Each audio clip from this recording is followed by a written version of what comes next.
Hello and welcome to the second week of our exclusive coverage of the World Championship qualifiers. The match in London between England's top two players, Nigel Short and Jon Speelman, is just one of 7 matches taking place around the world to decide who joins Anatoly Karpov in the quarter-finals. The ultimate prize, of course, is to challenge Garry Kasparov for his world title. We brought you news last week of 2 qualifiers already, in matches which finished early. The first result was in Riga, where Soviet star Vasily Ivanchuk won easily. And in Madras, Viswanathan Anand confirmed his potential by becoming the first Indian ever to reach the quarter-finals. Well, there's been keen action over the weekend in all the remaining best-of-8 game matches. Dutchman Jan Timman confirmed his place in the last 8 with a comfortable win over Germany's Robert Hübner by 4.5 to 2.5. Also being played in Sarajevo, the Gelfand Nikolic match ended in a 4-all tie after a dramatic win today by Nikolic. And there's been some excitement in Wijk aan Zee in Holland, where Korchnoi and Sachs also stand at 4-all after the scheduled 8 games. In a sensational 8th game in the same hall, Dolmatov, needing just a draw to qualify, lost with black against Artur Yusupov. All these tied matches go into sudden death tie-breaks, and we'll keep you up to date with the results. Now we're going to concentrate on the Short Speelman match, which we left at the halfway stage last week, still locked together at 2-all. In Saturday's 5th game, Short was always struggling, and we can see now how Speelman clinically finished him off. At move 30, Speelman found himself with pressure on both flanks of the board. Speelman has the choice of attacking on the king's side or on the queen's side. In fact, he decided to target the black pawn on b7 by playing rook a7.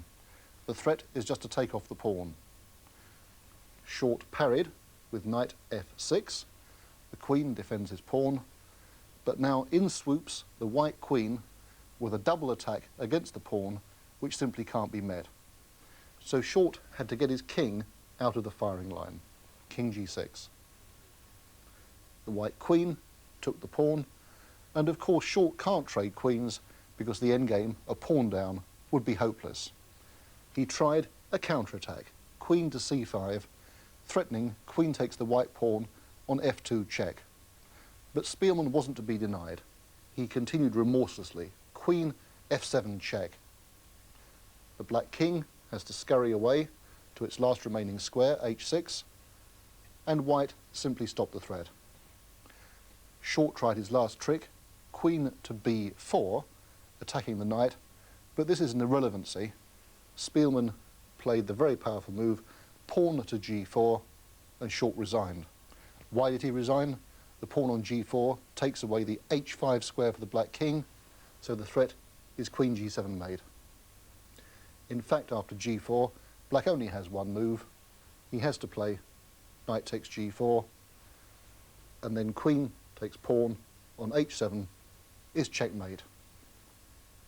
So after losing so crushingly in the opening game, Jon Speelman had fought back magnificently to lead 3-2, and he knew that draws in the remaining games would be sufficient. Today's 6th game was eagerly awaited after a day off for the players on Sunday. With a win now absolutely vital for Short, he switched to the rare 4 knights opening, which developed by move 17 into this position. Now, this is a fairly standard position from the 4 knights opening. It's black's move, and one of the problems that he hasn't entirely solved is the pin from the white bishop against his knight on f6.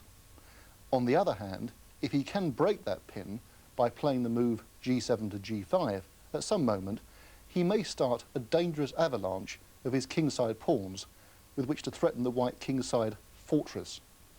So Speelman kicked off by playing the move bishop to c6, which puts some latent pressure against the white pawn on e4. Nigel Short played his rook to a1. It's a subtle move. The rook isn't doing much on b1, and it has more sphere for action on the open a file. Now Speelman still can't play his pawn to g5. It's very dangerous. White could sacrifice the piece there probably. He played rook g8, preparing it. Short took off in the centre, pawn takes pawn, and black took back. And we see the point of Nigel Short's move rook a1. The rook sailed in to a5, threatening the black e-pawn. It's difficult to defend, and Speelman played bishop b5 to block the action of the white rook. Pawn to c4 hits the bishop. If the bishop moves, the pawn on e5 falls. So first, pawn to b6, driving away the rook. Rook a1. The bishop went back to c6. But now, white can take off the pawn on a6. This is the first fruit of white's strategy. He's gained a valuable pawn. But on the other hand, the white rook is now a little bit out of combat, and black has the chance to strike back with the move g5. The bishop must retreat, and Speelman launched complications, which is what he needs a pawn down, with the move knight h5. This, however, sacrifices a further pawn, and Short wasn't afraid of the complications. He played knight takes pawn, which threatens the black bishop on c6. It has to withdraw. The white rook is attacked, and it went into a7, hitting the black bishop. Well, Speelman's lost material, but at least he's confusing the situation, which is what he badly needs. And he takes off on g3, and now there are various pieces hanging. White decided he could take the knight, but he decided to take the bishop. Rook takes bishop on b7. And black, of course, must recapture. Queen takes knight on e5. White has to take the knight, pawn takes knight, and the black queen took back. Queen takes pawn. So the upshot of the complications is that white's won a pawn, but the position is still very difficult. The white queen came into e3, and if black trades queens, of course he's a pawn down in the endgame, which would be fatal. So he retreated his queen to a blockading square. Short attacked on the queen side, where he has the advantage. And Speelman, rather than let the lines be opened, offered a further pawn to distract Short. He didn't take it. He played rook to f1. The threat is rook takes pawn on f7 check. That must be parried. Rook to d7. And only now did Nigel Short take the pawn on b5. Now, with both players getting somewhat short of time, Speelman tries to set up a counter-attack.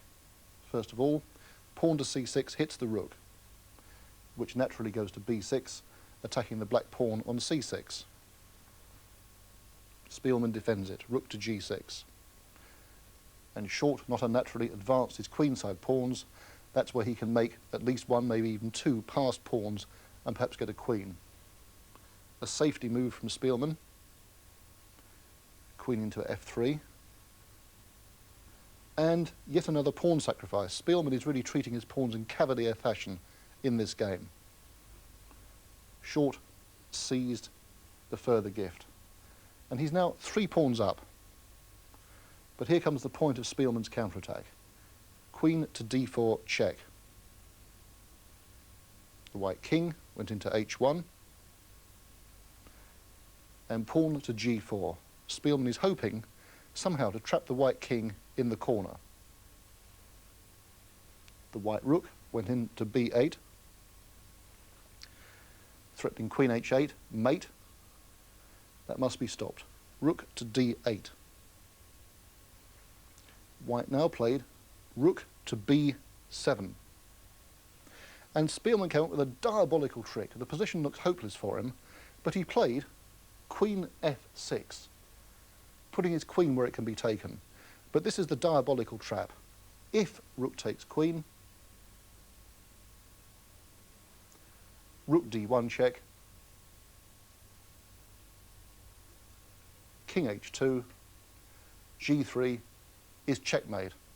A wonderful trick, truly wonderful trick.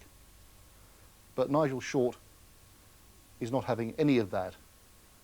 He's certainly not going to fall for this when he's now in a virtually winning position. And he solved the problem by playing rook takes pawn on f7 check. Black must take this, either with king or queen, it doesn't matter very much. He took with the queen. Rook takes queen, check, trading 2 rooks for the queen. Black took back, king takes f7, and Nigel Short played h takes g4. Rook e8, queen h7 check. And in this position, black is completely hopeless. He played king f6, but after queen d7, black had to resign in a couple of moves. In fact, he resigned 3 moves later. This position is completely gone for black. White has queen and 5 pawns for the 2 rooks, a totally overwhelming advantage.